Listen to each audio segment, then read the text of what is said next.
Good morning, my brothers and sisters. In a special video under the title A Brief Look in Regard to God's Justice, where we're gonna discuss this time the mentality of this God of Islam, under the microscope to shed some light on this mentality as we just read it exactly in the Quran, in order to extract how does this God think. Because when you read any book, just you can easily understand the writer's trend and attitudes and his/her psyche and for what just he/she invites to. And by examining the trends and attitudes of this God in the Quran, you will just conclude that only just one thing, and that is the nude paranoia that which this God just lives. Because we see him, this mighty God, praises himself night and day, as if he was just a promoter of goods, who spend the whole day just promoting people to buy his stuff or just his goods. And from the other hand, he is a dictatorial God with a privilege. He annihilated many nations and people and waged on them devastating wars of genocide without even clemency or mercy, just because they disobeyed him and refused to believe in him. Only this, they didn't commit any sin, or even though suppose they did, was that punishment equal to what they committed?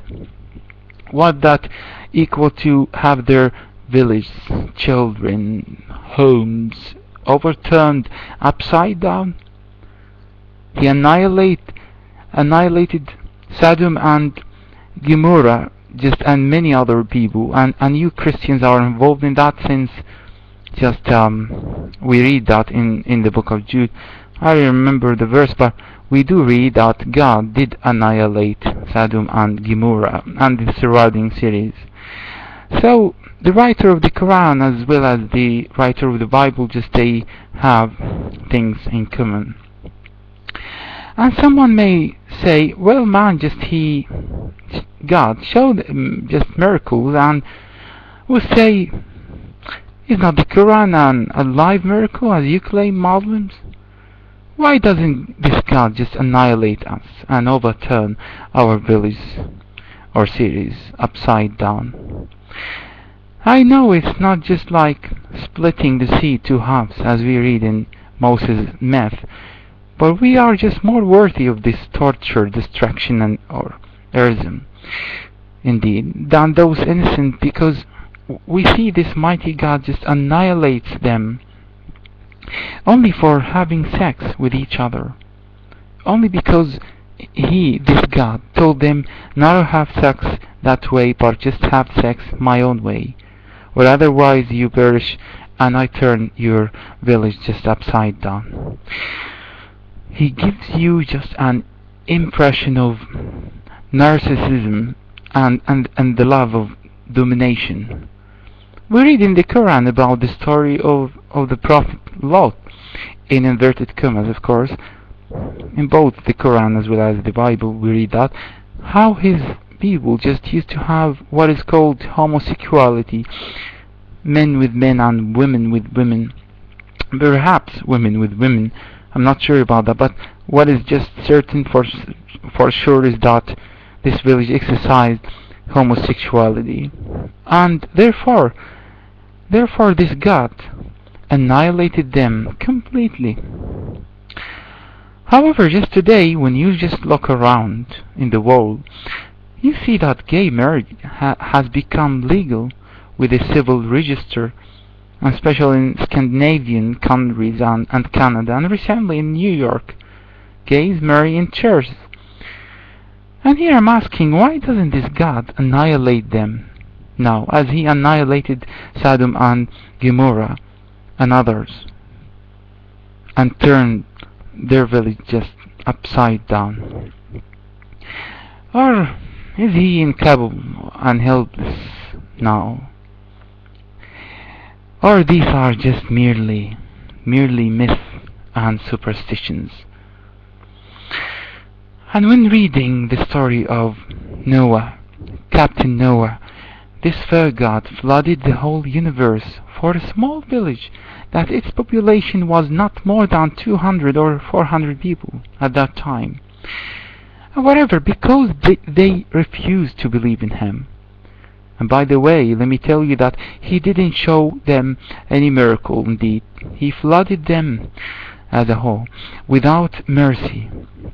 We read in chapter of Noah verses 26 and 27 when he just said, "My Lord, don't leave of the unbeliever a single dweller on earth."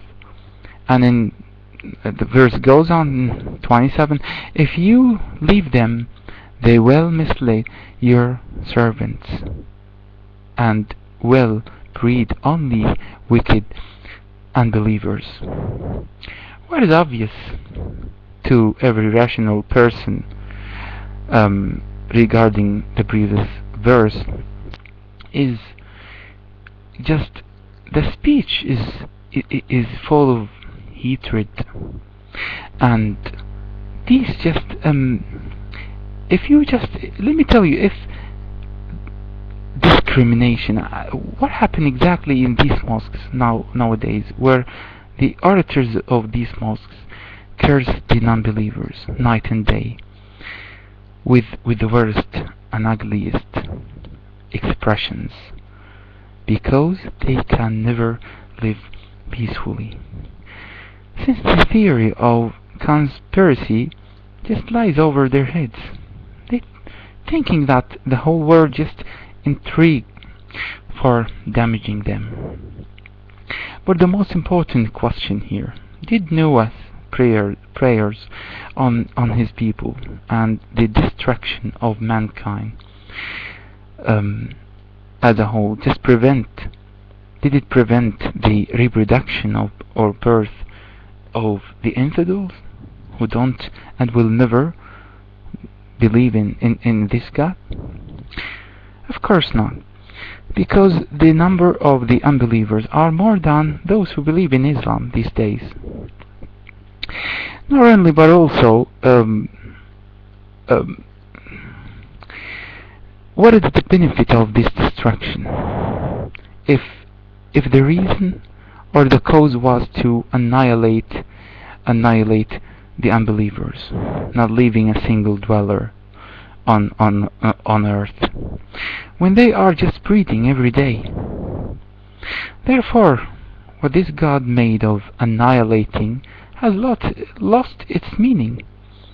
On the other hand, why distracting the entire earth? Was not enough just to flood that village and its dwellers?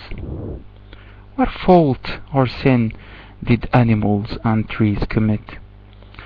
Of course, no real reason, but this God just poured his rage or wrath on the whole earth and all creatures.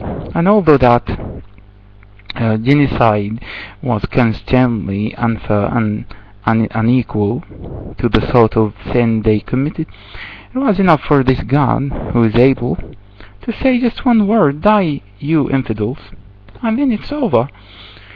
But he rushed to use the excessive false power to distract mankind and the earth entirely. And in addition to that, this God is queer. Yes, he is. He is jealous. He makes idols his enemy, directing the worst words to them. "These are thy gods. These stones neither benefit nor hear." We know that these don't hear. These stones don't hear. But people at that time, they were helpless and simple. They didn't have any chance or opportunity to learn, and they used to use these stones because just in order to have hope and happiness. But this God, because of his excessive jealousy, he made devastating wars on on those people who worshipped stones and idols. But has this God come to save mankind with fair law? Didn't Muslims crack our heads that the day of judgment is the day of reckoning and justice? For everyone to have her rights? Of course the answer is not. Because this God simply tortures people only for their thought. He says in the Quran chapter of Women verse 48, God doesn't forgive association with him, but he forgives anything less than that to whomever he wills or wants. And whoever associates anything with God has devised a big unforgivable sin. In other words, unless you are a Muslim, you will be thrown in hell. And forever, by the way. Even if you spend your whole life pure, sinless.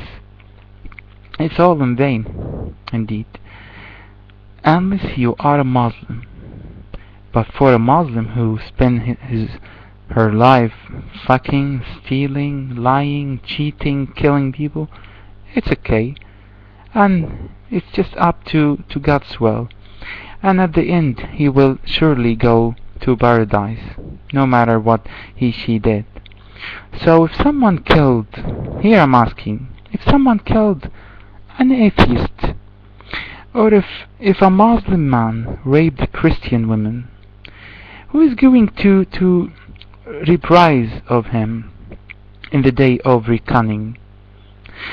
In fact, nobody will. And their only fault, the two examples I mentioned, their only fault was that they don't believe in Islam. And here, the God's justice and mercy unfold like the sun. Finally, verily I'm telling you that what is just based on truth is just eternal and will live for everlasting. But what is just based on superstitions shall surely die and vanish and be no more existed one day. Thank you for listening, and I hope that my words has touched your heart. And for those who curse me, I forgive them and I wish the best for them. Thank you very much.